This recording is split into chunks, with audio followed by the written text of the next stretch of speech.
All right, hey y'all, we're going to finish up chapter 6. So I'm going to start by talking about energy diagrams. Earlier in the chapter we talked about enthalpy and entropy, and now we're on to energy diagrams. So hopefully this is a bit of a review, but let's draw an energy diagram for breaking a bond. As we talked about in class, when you go to break a bond, like I think we used the example of H going to H, it requires energy, right? You have to karate chop that sucker. It takes energy, and because it takes energy, right, we say the delta H must be positive. In this case, it was 435 kilojoules per mole, but the main point is it must be positive. It requires energy to break. As it forms, so essentially this is saying if we break it, and it breaks into these two radicals, right, H and H. If we were to form it, and we had the opposite here, and those two formed, we would say delta H was negative, right? So I ask you to draw an energy diagram for breaking a bond. Okay, so energy diagrams will always start out this way. Your energy is going to be your y-axis. Reaction coordinate, not time, be very careful about this. This is not related to time. This is just related to the progression of the reaction. Some people will even put reaction progress, in fact, but reaction coordinate is going to be down here. So it doesn't matter what we're talking about, but let's say we're talking about this first one, breaking a bond, where we have H-H, so this bond thing breaking and going into this. So we know that enthalpy must be positive. What that means is that it must take in heat. We have to start at a lower energy and end at a higher energy. So we're going to start lower and end higher. We don't know how much, relative to what, and then, but just as long as you show that, that's kind of what we're looking for right now. And then it's going to go something like this. We got to go up here. The reason we're going up here is that would be what we call the activation energy, E sub A. E sub A again is activation energy.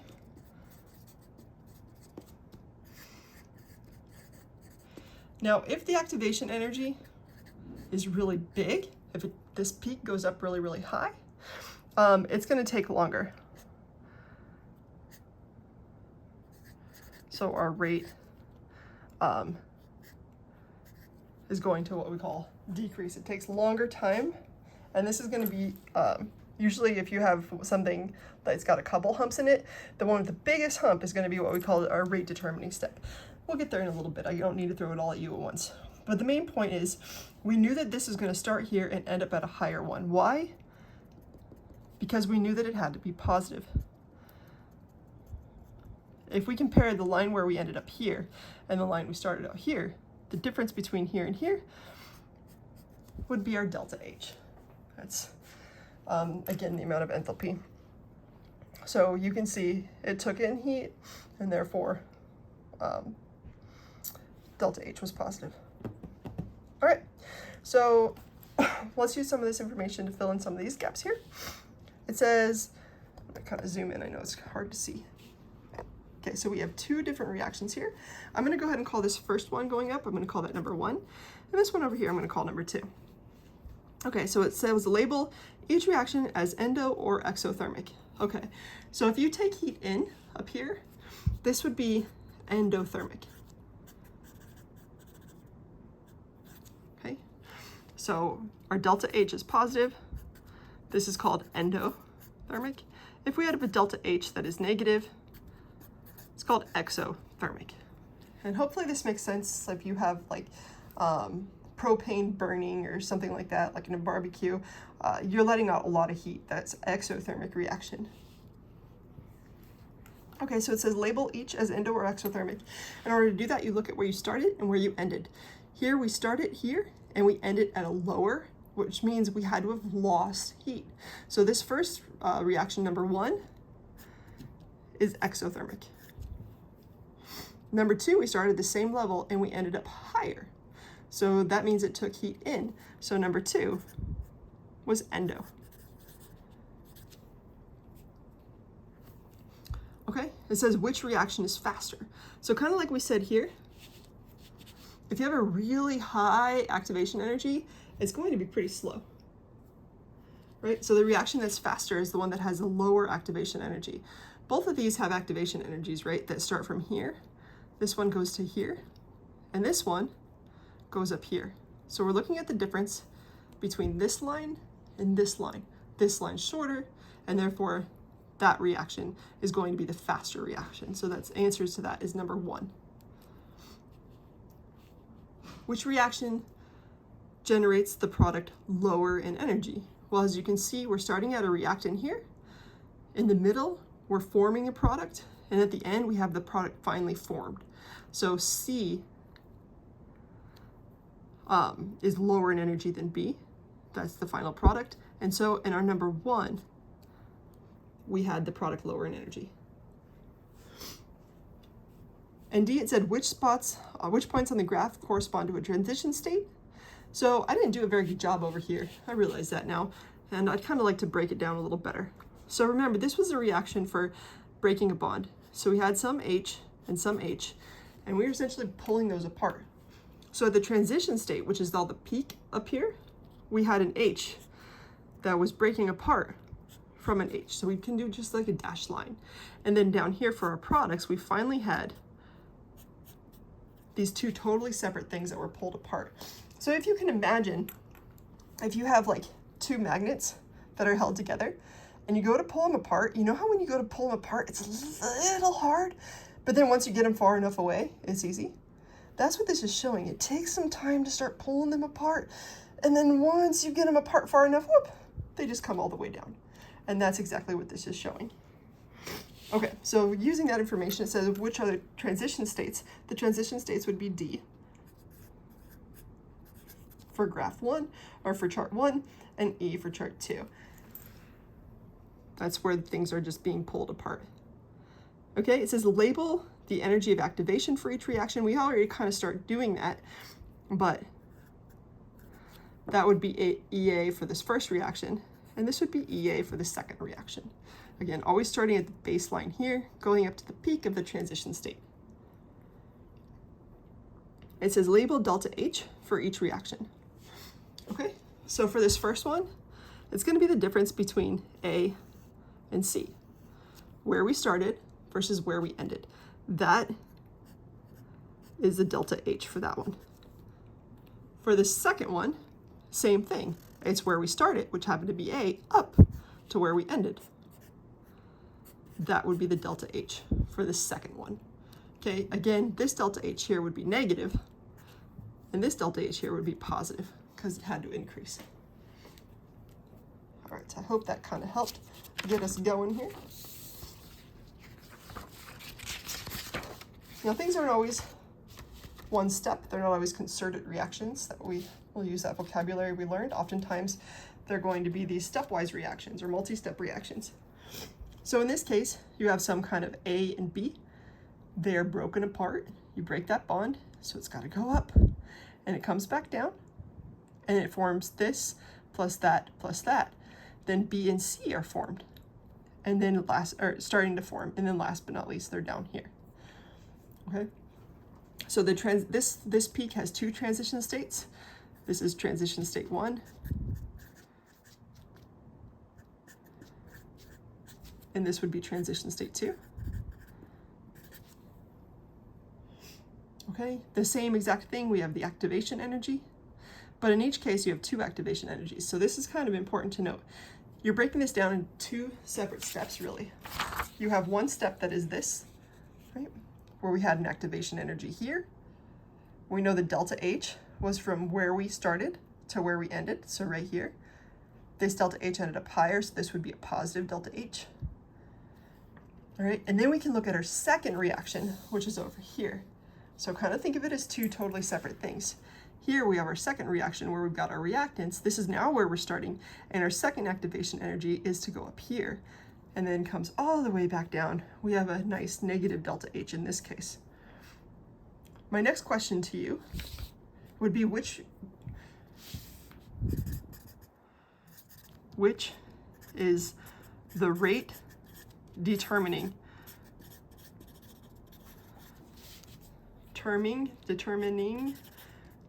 step. So we want to know the rate determining step. In other words, which aka which took the longest. Okay, the one that took the longest is going to be the one with the biggest activation energy. That's this one, the first step. Again, that's because it had big E sub A. And hopefully that makes sense. If it takes a lot of energy for it to get going, that's going to be the one that's kind of annoying. Once you get over that hump, it's smooth sailing, just like a roller coaster. You got to go dick, dick, dick, dick, dick, dick, dick, dick. But once you get up to the top, whee, you're going to have no problem going back down, right? Just made me want to go to SeaWorld. That's what I want to go do. I haven't been to Six Flags because my kids aren't old enough yet. But dude, it's coming, you guys. Maybe you can give me some tips. All right. So draw an energy diagram for each reaction, label the axes, and starting material, product, transition state, delta H, and E sub A. Okay, so let's use the information we have at hand to figure this out. It says we're going to do first a concerted reaction. Remember, that means a single reaction. And again, it wants us to label the axes, the starting material, product, blah, blah, blah, blah, blah. Okay, we're always going to start the same way. On our y-axis, we're going to have energy. You will see some that say potential energy, some that maybe say free energy specifically, and some that say enthalpy. We're generally talking about enthalpy, but I better not get too far into it. We're generally talking about enthalpy. Let's leave it there for now. And then on our right, we're going to have the reaction coordinate.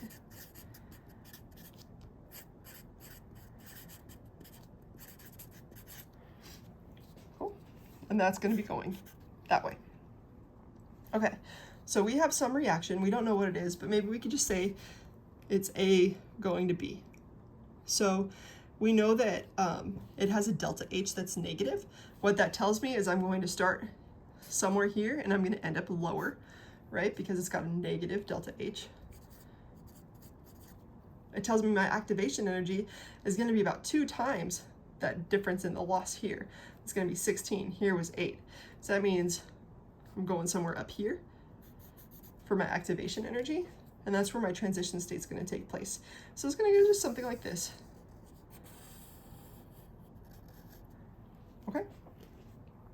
It wants us to label the axes, starting material. So this would be the starting,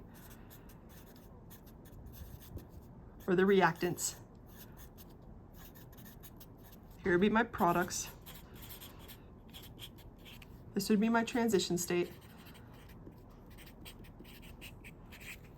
My delta H is the difference between where we started and where we ended. And my E sub A is again the amount of energy from where we started to get up to the transition state, E sub A. Now, of course, you can say individual stuff. So you could say this is negative 8.0 kilojoules per mole. You could write that the activation energy was 16 kilojoules per mole, if you want to. But yeah, overall, I think this is relatively to scale. You know, this is almost 2 times this distance right there. It's not great, but it's not horrible either. Okay, so yep, that should be it. Let's do letter B. Okay. So it wants us to do a 2-step reaction where we have some A going to B, going to C. But here's the kicker. It says A is the lowest energy, C is in the middle, and B is the highest. That means the second thing is going to be the highest.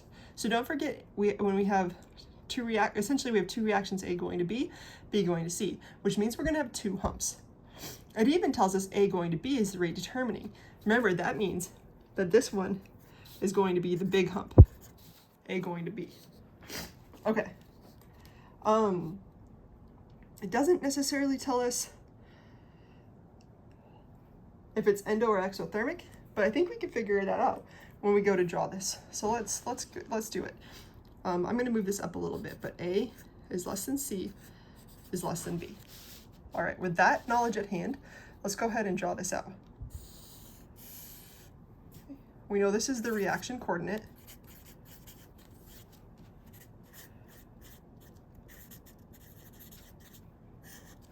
We know that this is energy. And we know we have to have two humps. Okay? We know the lowest is going to be A.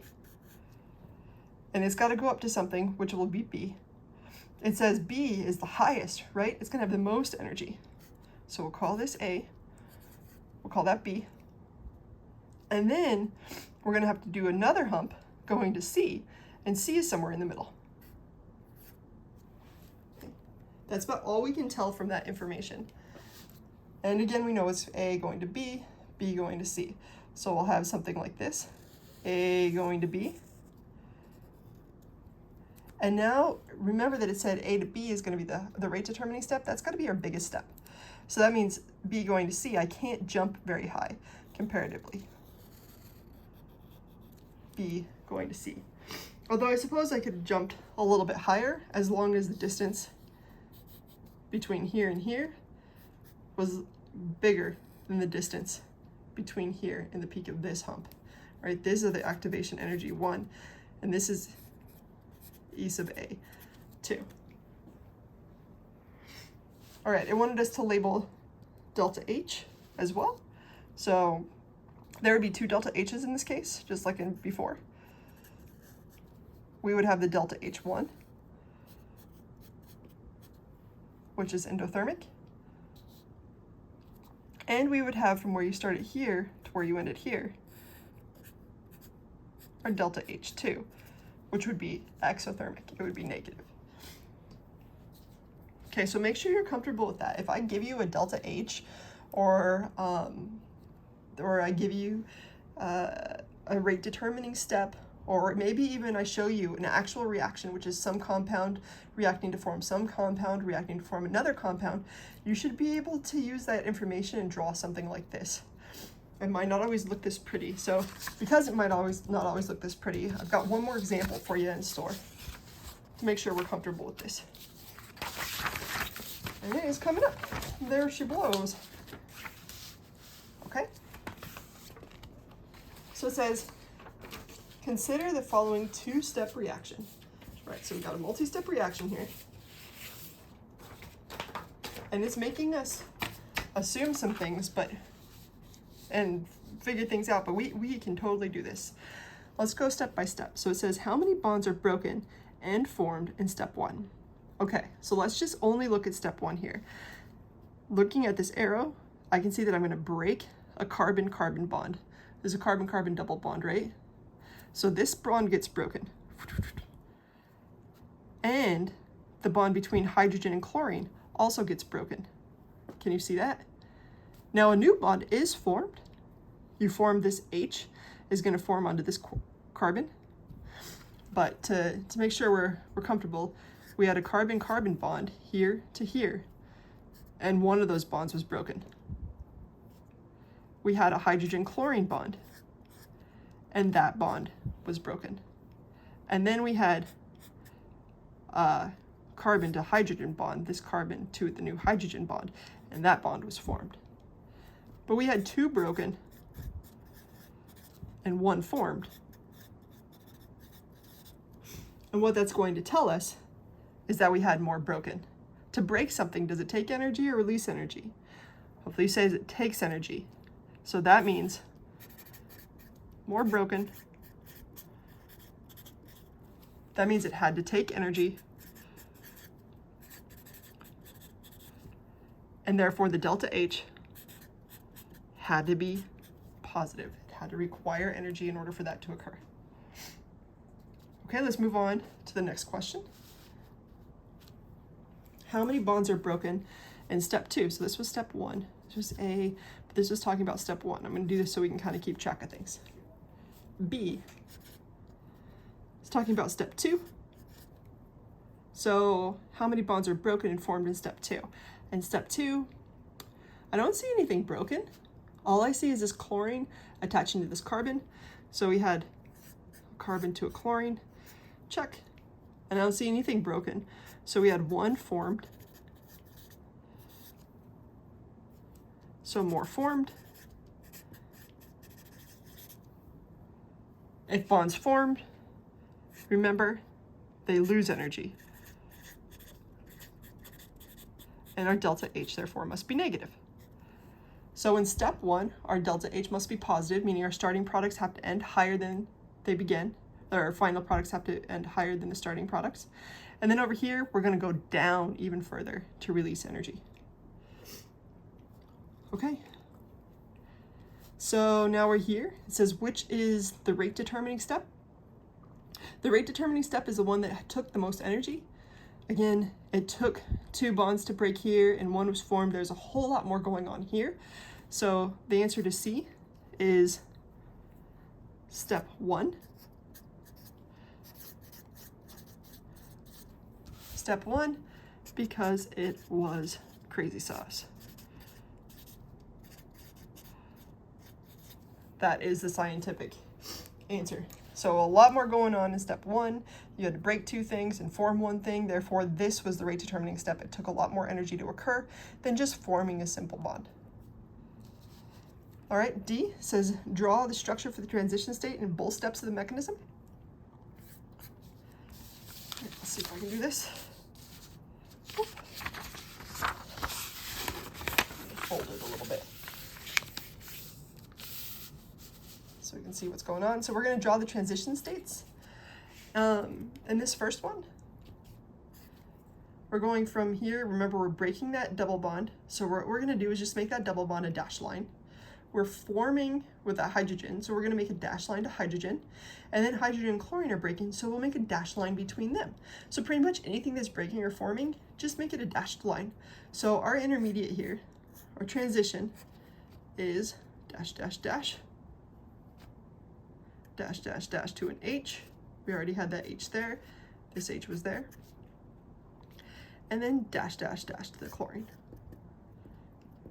That would be the transition state in step number 1. In step number 2, again, anything that's breaking or forming, you're just going to form a dashed line in there. So in step number 2, remember the chlorine went onto this carbon, so that's where we're going to form our dashed line. We can draw everything else the same. We can draw the hydrogens just because it does. You don't need to, though. If you didn't, I wouldn't take off points. And we're just going to draw that dashed line to the chlorine there. And you can still draw the lone pairs if you'd like to.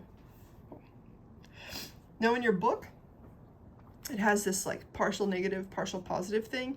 So in this case, we have a partial negative on the chlorine, right? And we're getting a partial positive down here where it's going to form a carbocation. Over here, we have a partial negative on this chlorine and a partial positive on the carbon because chlorine is more electronegative than carbon. If you don't do the partials, that's fine with me. I just want to see that you understand where bonds are breaking and forming. Okay. All right, last but not least, it wants us to, if it tells us that delta H is overall negative, meaning from where you start after you do the 2 humps, it's going to end up even lower. And it says kind of using that information to draw an energy diagram. Let me grab one more piece of paper here.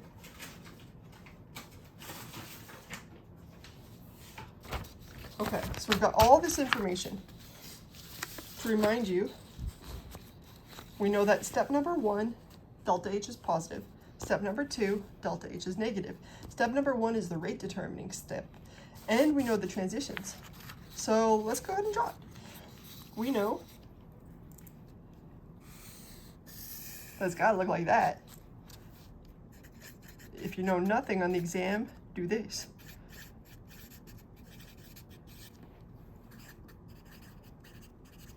Cool.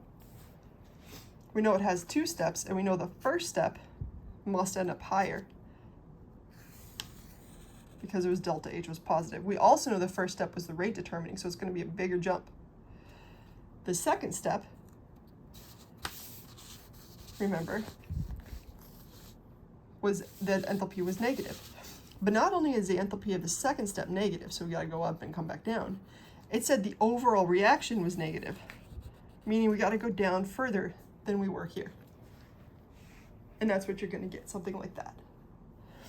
Now we can label everything if you want to, and so maybe we should. this is going to be where transition step,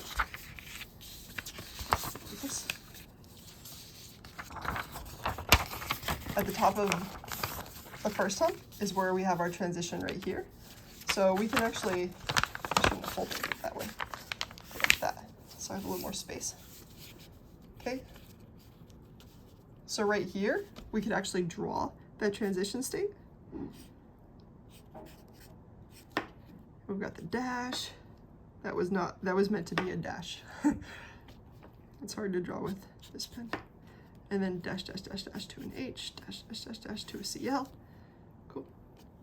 And then we had dash, dash, dash, or just a regular dash, sorry, to a hydrogen. And oftentimes you'll see these put in brackets. If there's an overall charge, you'll see the charge on the outside. And then this transition state, we've got the cyclohexane with the 2 hydrogens. And we've got a dash, dash, dash to the chlorine, which again, we can draw the lone pairs on. And then the brackets to close it in. We know that this is activation energy 1. This has to be the rate determining step. It's a really big activation energy as opposed to this one, which is activation energy. Sorry, this should be a lowercase a. As opposed to this E sub A2, the second activation energy is smaller. Remember that the enthalpy for the first one, we wanted it to end higher because more bonds were broken. As opposed to this one, where our delta H was negative, more bonds from here to here were formed. And then the overall activation, or the overall, enthalpy was negative. It said it was exothermic. So it went here and it ended up going down. All right, so on the exam, I guarantee you I'll ask something like this. I'll give you a reaction similar to this. I'll ask you to draw the transition states, the reaction coordinates, the energy, and get all of this stuff right. I might even tell you the bond strength of individual bonds so you can figure out which one took more energy to break. And therefore you need to figure out what's the rate determining step based on that. So, all right. I hope that helped. I'll see you guys in class and I'll talk to you later. Bye.